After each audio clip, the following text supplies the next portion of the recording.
하나님 말씀 보겠습니다. 하나님 말씀은 사무엘하 7장입니다.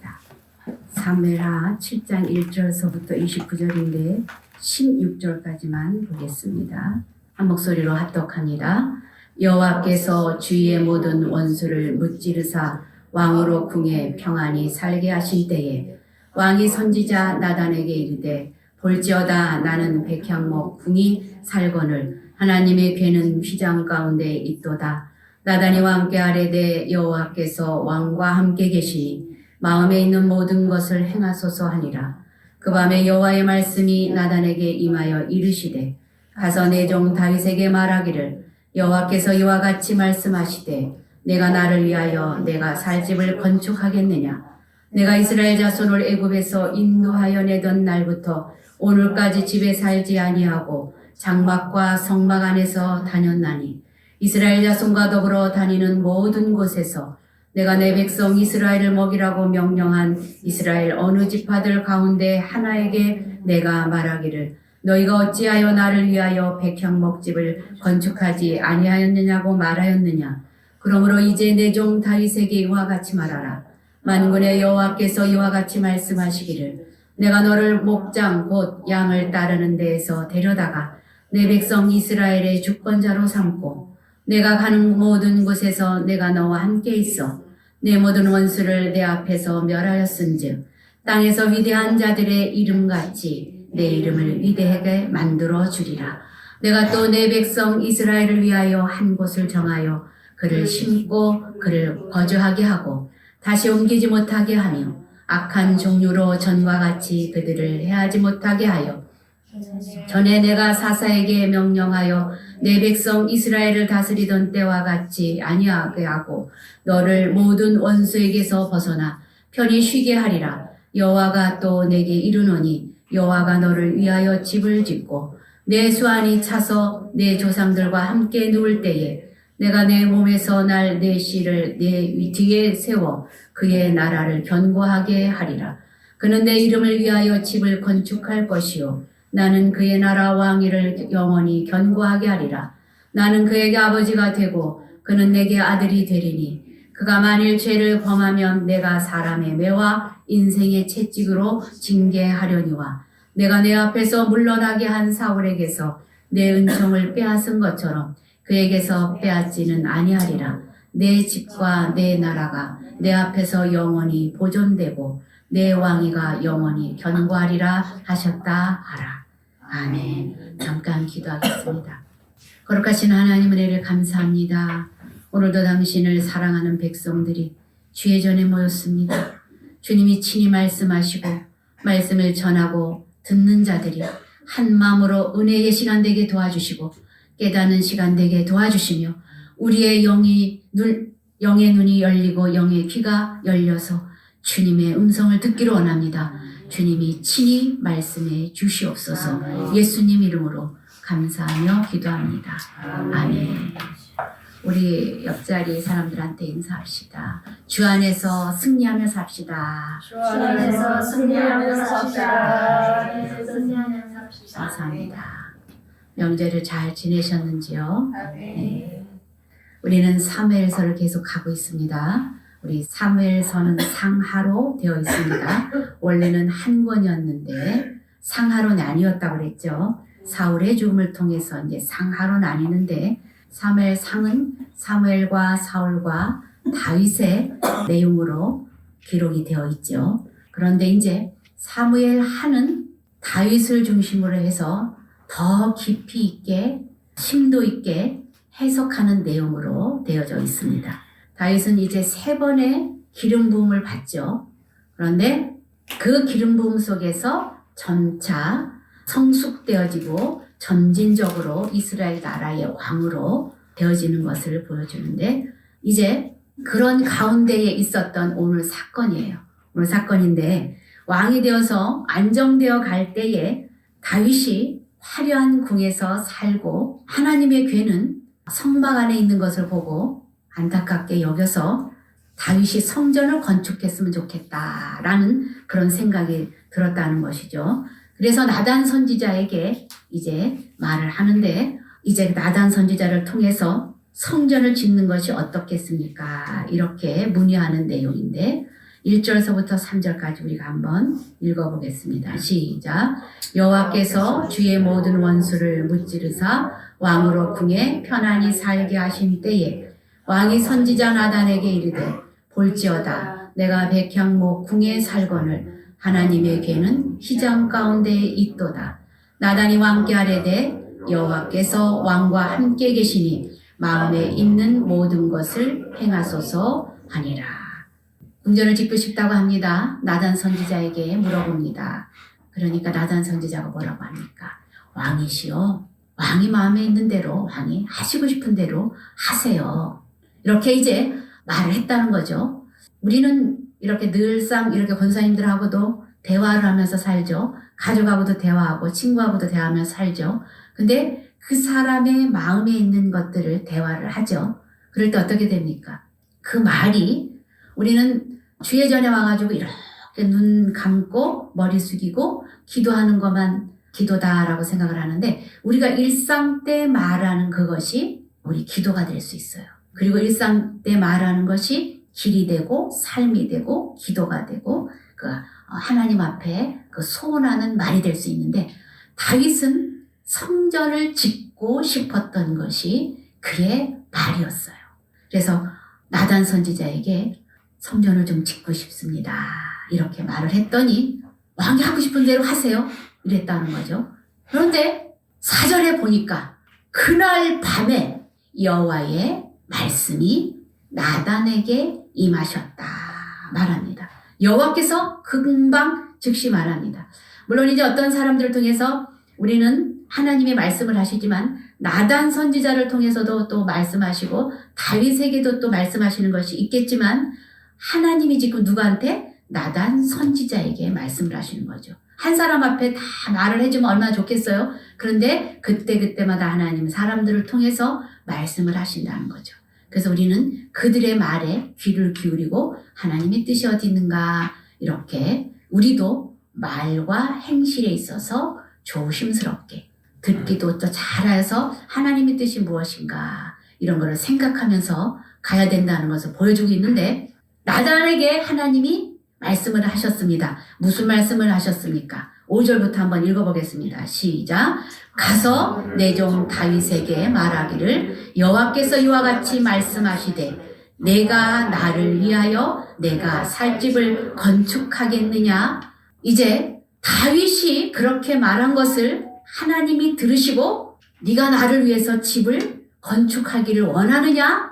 이렇게 하나님이 다시 확인을 시키면서 6절 7절 읽어봅니다. 시작. 내가 이스라엘 자손을 애굽에서 인도하여 내던 날부터 오늘까지 집에 살지 아니하고 장막과 성막 안에서 다녔나니 내가 주의 영을 떠나 어디로 가며 주의 앞에서 어디로 피하리까. 이스라엘 백성들이 애굽을 나와서 어디까지? 가나안 땅에까지 들어갔죠. 그날부터 오늘까지 하나님은 여기 오늘까지 하나님에 대해서 말씀하십니다. 장막과 성막 안에서 다녔다는 것이죠. 하나님은 우리가 생각할 때는 다윗이 성전을 지어주기를 원했잖아요. 집을 지어주기를 원했죠. 그 집을 지어주면 그것이 하나님의 집으로서 하나님이 거하실 것이다 생각을 했잖아요. 자기도 왕궁을 지었기 때문에 얼마나 좋았으면 그런 생각을 했다는 거죠. 여러분들 우리가 평안할 때는 우리가 힘들고 고달플 때는 하나님 앞에 나와서 기도도 하고 하나님 이렇게 해주세요 울면서 불면서 주님 앞에 기도하기는 쉬워요. 그런데 우리가 평안하고 아무 어려움이 없고 그럴 때는 우리가 하나님 앞에 잘 나올 수가 없어요. 우리 마음이 흐트러지기가 쉬워요. 그리고 하나님을 찾기가 쉽지 않아. 왜냐하면 아쉬운 것이 없기 때문에. 그런데 이 다윗은 지금 자기가 지금 평안하고 집에 좋은 왕궁에서 사는데 누구를 생각했다는 거예요? 하나님을 생각했다는 거예요. 그러면서 나는 이렇게 좋은 집에서 사는데 하나님은 저렇게 하나님의 괴가 성막 안에 있네. 그래서 집을 지어주기를 원했다는 거죠. 그래서 하나님 앞에 집을 지어주기를 원했는데 하나님은 오늘 6절에 뭐라고 말씀하시냐면 내가 오늘까지 장막과 성막 안에서 다녔다. 이 말은 무엇이냐면 너희들이 있는 곳에 내가 다녔다. 근데 하나님은 어떤 분이에요? 천지 만물을 주관하시고 창조하시고 말씀으로 지으신 분이시잖아요. 근데 한 곳에 거하실 그런 분이 아닌데 이 다윗은 자기가 좋은 곳에 있으니까 하나님이 여기 계셨으면 좋겠다. 성전을 짓고 싶었다는 거예요. 그런데 내가 그렇게 한 곳에 그렇게 머물러 있는 그런 하나님이 아니다라는 걸 말씀해 주십니다. 그러면서 내가 주의 영을 떠나 어디로 가며 주의 앞에서 어디로 피하리까? 다윗이 이렇게 말해요. 나는 주님 앞에서 살기를 원합니다. 이렇게 말하는 것이죠. 하나님의 어떻습니까? 하나님은 한 곳에 머무르지 않고 이렇게 뭐라 그럽니까? 한정된 곳이 아니잖아요. 그런데 하나님이 집을 지어주신다 하니까 이런 말씀을 이제 하나님 내가 건축하기를 원하느냐 말씀하시면서 창조주 하나님은 거하실 처소가 필요가 없다. 한정된 곳에 갇힌 분이 아니다. 라고 말씀을 하시는 거죠. 그래서 우리가 성경을 보면은 시편 139편에 보면 이런 말씀이 있어요. 8절 9절에 보면은 한번 읽어보겠습니다. 시작. 내가 하늘에 올라갈지라도 거기 계시며 수월에 내 자리를 펼지라도 거기 계시니이다. 어디 있습니까? 하나님은 어떻게 했습니까? 우리가 어떤 상황 가운데서 죄를 짓는 곳이나 기쁜 곳이나 또 하나님을 경외하는 곳이나 그런 어느 곳이라도 내가 죄를 짓고 있는 그 자리도 하나님은 계신다는 거예요. 우리가 말하는 것, 행동하는 것 다 보고 계신다는 것이죠. 그러면서 내가 하늘에 올라갈지라도 거기 계시며 수월의 자리를 펼지라도 거기 계시다. 하나님은 없는 곳이 없어요. 능치 못한 곳이 없어요.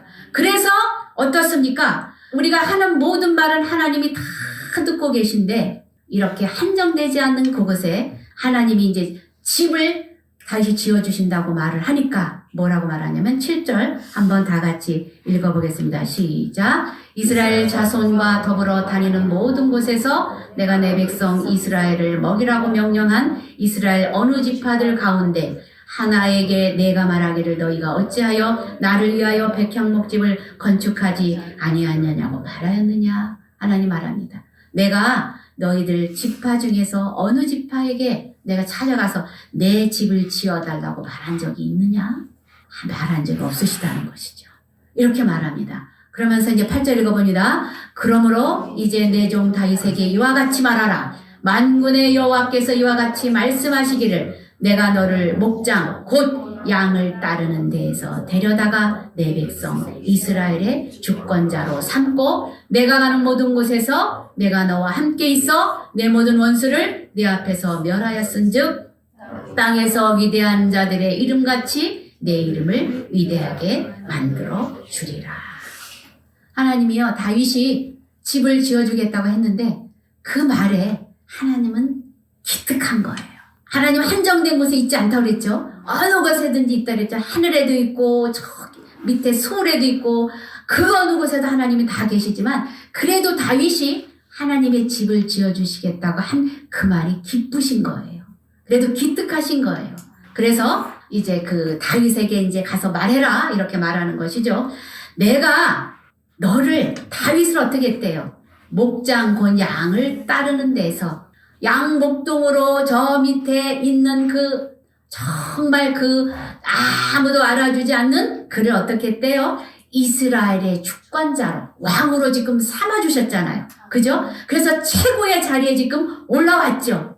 그래서 모든 원수들 앞에서 하나님이 지켜주시고 이름을 위대하게 만들어 주었다. 하나님이 이렇게 말씀을 하시는 것입니다. 그러면서 11절까지의 내용을 보면은요, 이러한 다윗에게 하나님이 어떻게 하시냐면, 이제 이게 가장 중요한 핵심을 얘기해 주시는데, 뭐라고 하냐면, 내가 너를 위해서 견고한 집을 지어줄게. 네가 나를 위해서 집을 지어준다고 그랬지? 내가 너를 위해서 집을 지어줄게. 그리고 그곳이 견고하게 설 수 있도록, 영원히 그 집이 무너지지 않도록 내가 지켜줄게.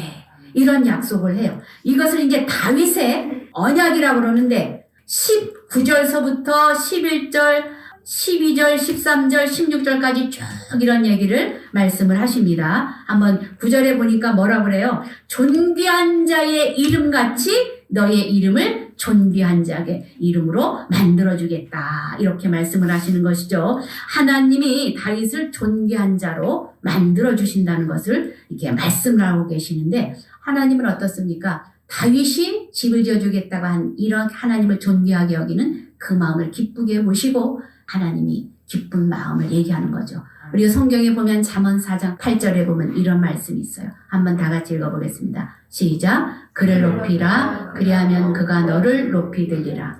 만일 그를 품으면 그가 너를 영화롭게 하리라. 어떻습니까? 하나님을 높이면 우리 하나님이 우리를 영화롭게 높여주신대요. 그러니까 우리가 어떤 마음을 가져야 되겠습니까? 하나님을 존귀하게, 귀하게 하나님 앞에 그런 어미한 마음으로 우리가 주님을 늘 대해야 될 줄 압니다. 그래서 11절부터 12절에는 이제 하나님의 놀라운 다윗을 향한 약속들을 주시는데, 여기서 10절서부터 읽어보겠습니다. 시작. 내가 또 내 백성 이스라엘을 위하여 한 곳을 정하여 그를 심고 그를 거주하게 하고 다시 옮기지 못하게 하며 악한 종류로 전과 같이 그들을 해하지 못하게 하여 전에 내가 사사에게 명령하여 내 백성 이스라엘을 다스리던 때와 같지 아니하게 하고 너를 모든 원수에게서 벗어나 편히 쉬게 하리라. 여호와가 또 내게 이르노니 여호와가 너를 위하여 집을 짓고 내 수완이 차서 내 조상들과 함께 누울 때에 내가 내 몸에서 날 내 씨를 내 뒤에 세워 그의 나라를 견고하게 하리라. 하나님께서 이제 견고한 씨를 주셔서 견고하게 하리라는 것을 말씀을 하시는데, 사사시대는 어땠어요? 사사시대는 한 사사들이 일어나서 이제 주위의 나라들이 막 쳐들어왔을 때 하나님이 사사들을 세웠죠. 그리고 사사들을 통해서 그 나라를 조금 물리치고 나면 또 얼마 지났다가 사사들이 또 주위에서 막 나라가 쳐들어왔죠. 쳐들어오면 또 사사를 세우고, 이래서 12사사를 세웠다는 거죠. 약 한 350년간에 12사사가 세워졌었어요. 그런데 지금 다윗에게는 뭐라고 말하냐면, 다윗아, 이제는 내가 너를 사사같이 그렇게 어렵게 그런 때가 오지 않고 편안하게 쉬게 하겠다. 그러면서 내가 너를 위해서 집을 지어줄게. 그런데 그 집이 너와 함께 할 그런 조상들과 함께 누울 그런 내 씨를 주어서 너를 통해서 견고하게 할 거야. 하나님이 이런 말씀을 하신다는 것이죠. 그러면 이게 무슨 집인가요? 여기 무슨 집? 단순하게 건축물로서의 그 성전만을 의미하는 것이 아니라 이제 상징적인 의미까지 거기 다 들어있거든요. 그래서 여호와를 위한 여호와의 존재, 여호와의 존재를 또 그 영광들을 하나님의 영광을 드러내는 그러한 뜻이 여기 다 들어있어요. 너의 씨를 통해서 여호와의 존재와 여호와의 영광이 드러나게 할 거야. 이렇게 말씀을 하시는 것이죠. 그래서 그것은 이제 그 솔로몬을 통해서는 성전이 지어지지만, 이 성전도 지어지지만 이 성전이 아니라 그 뒤에 올 내 수완이 차서 내 몸에서 내 씨를 두고 견고하게 하겠다. 이거 말씀을 하시는데, 여기 그 예수 그리스도의 씨를 말하는 거야. 여기서 너의 자손을 통해서 예수 그리스도가 세워져서 영원히 견고한 나라로 세워줄 거야. 이렇게 말씀을 하시는 것이죠. 그래서 더 자세히 이제 설명을 하자면 로마서 1장 3절 4절인데 한번 읽어볼게요. 다 같이 읽어봅니다. 시작. 그의 아들에 관하여 말하면 육신으로는 다윗의 혈통에서 나셨고 성결의 영으로는 죽은 자들 가운데서 부활하사 능력으로 하나님의 아들로 선포되셨으니 곧 우리 주 예수 그리스도시니라. 이 씨, 내 집에서 날 이 씨가 누구냐면 예수 그리스도시다. 너의 다윗의 혈통에서 날 거야. 그런데 그는 많은 사람들을 위해서 죽어서 부활하여 그 나라에까지 영원히 저 천국에까지 이끌어갈 그 예수 그리스도시야 라는 것을 여기서 보여주고 있는 것이죠. 그래서 이 생명을 살리는 그리스도로 세워지는 그 나라를 너희 집을 세워줄 거야 약속을 하는 것인데, 그러면 이제 그 분이 오셔서 어떻게 또 우리를 이끌어 가시는가 볼게요. 에베소서 3장 17절입니다. 시작. 믿음으로 말미암아 그리스도께서 너희 마음에 계시게 하시었고 너희가 사랑 가운데서 뿌리가 박히고 터가 굳어져서 그 예수 그리스도 씨가 어떻게 그리스도가 너희 마음에 어떻게 합니까? 뿌리로 내려져서 터가 굳게 세워지는 그 믿음의 백성들을 흔들리지 않는 그 믿음으로 굳게 세워지는 사람들을 말해. 상징적인 이 침말을 말하는 것이 아니라 어떤 건물만 말하는 것이 아니라 무엇이래요? 성도들을 말합니다. 그 예수 그리스도를 믿음으로 그 믿음의 씨앗이 든든히 박혀서 어떠한 요동에도 어려움에도 흔들리지 않는 그러한 믿음의 터가 뿌리가 굳게 내려진 그러한 믿음의 사람들로 세워줄 거야. 그런데 그 사람들이 결국은 무엇인가? 마태복음 16장 18절 읽어봅니다. 시작. 또 내가 내게 이르노니 너는 베드로라. 내가 이 반석 위에 내 교회를 세우리니 음부의 권세가 이기지 못하리라. 그 터는 그 믿음의 사람들은 누구냐? 교회를 말한다. 음부의 권세가 이기지 못하는 세상 사람들이 어떠한 가운데서 흔들거나 요동하지 못하는 교회로 하나님이 세워가실 거야. 누구를 통해서? 다윗의 자손을 통해서 예수 그리스도가 오셔서 예수 그리스도가 믿음의 씨앗으로 그 믿음을 가지고 믿는 사람들은 부활에 이르는 하나님의 교회의 모든 백성들을 말해주고 있는데 오늘 우리의 이 교회를 말해주고 있습니다. 그래서 이 교회로서 이제 하나님이 너희의 그 마음도 보고 귀하게 여겼고 내가 너를 위해서 집을 지어줄게 약속을 하는 다윗의 언약, 이것이 가장 중요한 성경의 그 사무엘서에서 가장 중요한 약속이에요. 다윗의 언약이에요. 다윗에게 이러한 언약을 해주신 말씀을 우리가 보고 있습니다. 그래서 이것이 이제 반석 위의 교회로 어떤 음부의 권세도 이기지 못하는 이러한 거처가 되는데 하나님과 사람이 함께 거처하는 그런 곳으로 하나님이 세워주신다는 것이죠. 그래서 하나님은 그리스도 안에서 자신을 위한 존재 안으로 건축하시려는 이러한 갈망을 이렇게 말씀을 하고 계시는데 이러한 건축의 결과는 영원토록 새 하늘과 새 땅에 새 예루살렘에 이제 이르는 그러한 집을 원대한 꿈을 이제 말씀을 하고 계시다는 것입니다. 그래서 이제 그런데도 또 하나님이 또 13절에 보면 이런 말씀을 또 하십니다. 다 같이 한번 13절 읽어봅니다. 시작. 그는 내 이름을 위하여 집을 건축할 것이요 나는 그의 나라 왕위를 영원히 견고하게 하리라. 나는 그에게 아버지가 되고 그는 내게 아들이 되리니 그가 만일 죄를 범하면 내가 사람의 매와 인생의 채찍으로 징계하려니와. 뭐라고 말씀합니까? 그런데 내 씨를 주는데 아버지께서 영원히 세워주고 영원히 견고하게 하는데 너희들이 잘못할 때 인생의 채찍으로 내가 너희들을 징계할 거야. 이렇게 말합니다. 여러분 아이들 키우면서 우리 권사님들 다 이제 아이들 키워보셨죠? 아이들 키우면서 한 번 혼내지 않은 적 있습니까? 한 번 매를 들어보지 않은 적 있습니까? 어떻게 합니까? 사랑하지만 어떻게 해요?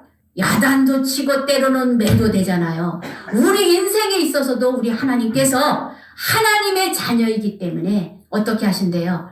때로는 인생의 사람을 통해서 인생의 채찍으로 매로 우리를 가르치신다는 거예요.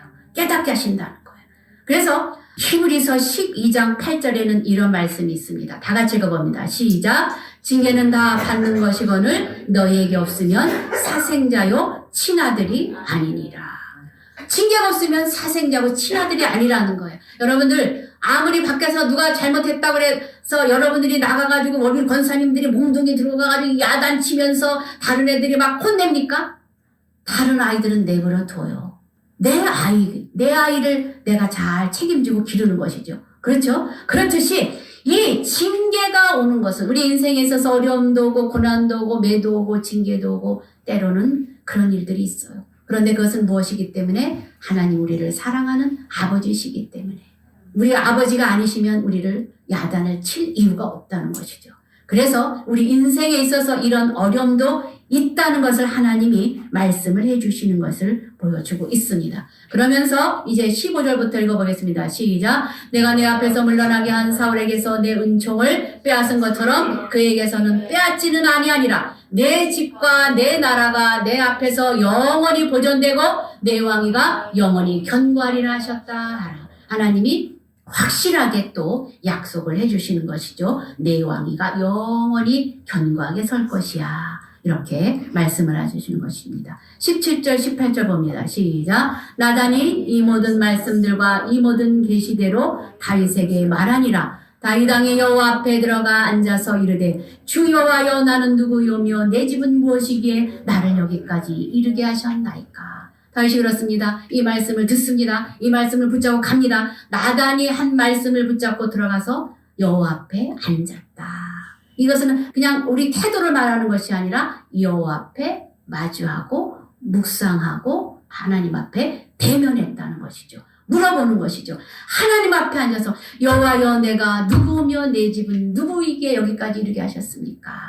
이 말은 감사해서 하나님 내 집을 지어주고 영원히 견고하게 하시라는 그 말씀에 감사해서 하나님 나는 정말 저 밑에 있는 목동이었고 양치는 그런 사람에 불과했는데 나를 하나님 들어서 왕으로 세워주시고 여기까지 오게 하신 여호와여 감사합니다. 내가 무엇이기에 이렇게 하나님 나를 이렇게 대해주시나요? 이렇게 하나님 앞에 감사하는 내용이에요.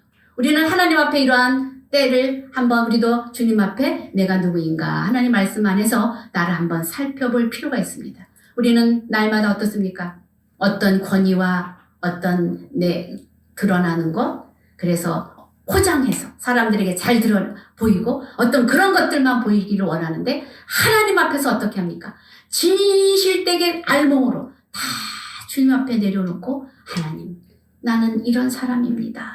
주님 앞에 내놓고 주님 앞에 내놓으면 우리는 정말 보잘것없는 죄인이고 정말 그런 죄인이잖아요. 그런 하나님 앞에 내놓아서 지금 이제 다윗이 그렇게 얘기하는 거예요. 나는 그런 사람에 불과했는데 하나님 나를 다 하시고 이렇게 부족한 나를 여기까지 끌으셨군요. 이렇게 고백하는 내용이죠. 그래서 이제 우리도 이런 하나님 앞에 내가 누구인가 고백하며 감격하는 기도의 사람들이 되시기를 주의 이름으로 축원합니다. 그래서 이제 시편 144편에는 이런 말씀이 있는데 2절 3절 읽어봅니다. 시작. 여호와는 나의 사랑이시요 나의 요새시요 나의 산성이시요 나를 건지시는 이시요 나의 방패시니 내가 그에게 피하였고 그가 내 백성을 내게 복종하게 하였나이다. 여호와여 사람이 무엇이기에 주께서 그를 알아주시며 인생이 무엇이기에 그를 생각하시나이까. 이 말씀이 오늘 우리의 고백이 되길 원합니다. 우리가 무엇이길래 주님 인도하시고 여기까지 도와주시고 방패요 요새요 산성이신 그 하나님이 우리를 주관해서 여기까지 인도하신 하나님 앞에 다윗의 고백같이 우리도 주님 앞에 내놓고 고백하는 은혜가 있기를 주의 이름으로 축원합니다. 그래서 깊이 묵상하며 대면하며 머물러서 하나님 앞에 이런 질문을 하면서 말씀을 붙잡고 갈 때에 우리가 우리 자신이 누구인지 보여진다는 사실입니다. 그래서 우리가 하나님 앞에 말씀을 붙잡고 나가야 돼요. 다윗이 하나님 앞에 나단의 말을 듣고 어떻게 했어요? 말씀을 붙잡고 나가서 기도했듯이 오늘 우리들의 삶도 말씀을 붙잡고 가야 될 줄 믿습니다. 그래서 이제 25절, 6절 한번 읽어보겠습니다. 시작. 여호와 하나님이여 이제 주의 종과 주의 집에 대하여 말씀하신 것을 영원히 세우셨사오며 말씀하신 대로 행하사 사람이 영원히 주의 이름을 크게 높여 이르기를 만군의 여호와는 이스라엘의 하나님이라 하게 하옵시며 주의 종 다윗의 집이 주 앞에 견고하게 하옵소서. 뭐라고 말합니까? 그렇게 나단을 통해서 들은 말씀을 붙잡고 다윗이 나갑니다. 하나님 견고하게 하신다고 하신 하나님이시여 영원히 지켜주신다고 말씀하신 하나님이시여 저를 붙잡아 주시고 저의 집을 세워주시고 그 말씀대로 견고하게 세워주시옵소서. 이 말씀을 붙잡고 가는 거죠. 우리들도 여러분들 말씀을 뽑은 적 있죠? 우리 말씀 뽑았잖아요. 그 말씀 붙잡고 하나님 앞에 나가길 원합니다. 그 말씀이 생각이 안 나면 오늘 이 말씀을 붙잡고 다윗의 언약한 영원히 견고하게 세워주시라고 한 그 말씀이 내 말씀이 되게 하옵소서 하면서 말씀을 붙잡고 가기를 원합니다. 그래서 여러분들 어려움이 있을 때 말씀이 생각이 나야 돼요. 그래서 내가 산을 향하여 눈을 들리라 나의 도움이 어디서 올까? 천지를 주신 여호와께서로다. 이런 말씀이 있죠. 그리고 내가 사망의 음침한 골짜기를 다닐지라도 해를 두려워하지 않을 것은 주께서 나와 함께 하시니라. 큰 산아 내가 무엇이냐? 수룹바벨 앞에서 평지가 될지라. 또 믿음의 주 온전케 하신 예수님을 바라보며 갑니다. 나의 힘이 되신 여호와여 내가 주님을 사랑합니다. 이런 말씀들이 있잖아요. 그 말씀을 붙잡고 나가는 거예요. 그래서 그 말씀을 붙잡고 기도해야지 그냥 중간중간 말씀 없이 기도만 하는 것은 일반 종교와 똑같아요. 우리는 말씀을 붙잡고 하나님 언약의 말씀, 이 말씀을 저에게 주셨는데 이 말씀대로 이루어지기를 원합니다. 다윗과 같이 고백하는 은혜가 있길 바랍니다. 그래서 흔들림이나 어려움이 없이 날마다 말씀을 붙잡고 나갈 때 29절에 보면 이런 말씀이 있어요. 다 같이 한번 읽어봅니다. 시작. 이제 청하건대 주의 종의 집에 복을 주사 주 앞에 영원히 있게 하옵소서. 주 여호와께서 말씀하셨사오니 주의 종의 집이 영원히 복을 받게 하옵소서 하리라.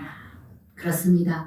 주의 종의 집에 영원히 복을 받게 하는 일은 그리스도가 있을 때, 말씀이 있을 때, 기도가 있을 때, 예배를 드릴 때 이러한 복이 임한다는 사실을 기억하시길 주의 이름으로 축원합니다. 그래서 말씀을 붙잡고 주님 앞에 나가서 주여 이 말씀대로 영원히 저에게 복을 주시옵소서 기도하며 승리하는 은혜가 있길 주의 이름으로 축원합니다. 이 시간에 다 같이 한번 통성으로 기도합니다. 모든 것을 다 내려놓고 하나님 앞에 우리도 대면에 보면서 주님 앞에 기도하는 은혜가 있길 바랍니다. 그리고 언약의 말씀, 나에게 말씀하신 것, 여러분들이 말씀을 듣다가 읽다가 깨달아진 것 그 말씀 붙잡고 결단하며 그 안에 잠기어서 하나님의 복 가운데 거하는 저희들 되게 하옵소서 기도하시기 바랍니다. 다 같이 한번 기도합니다. 주여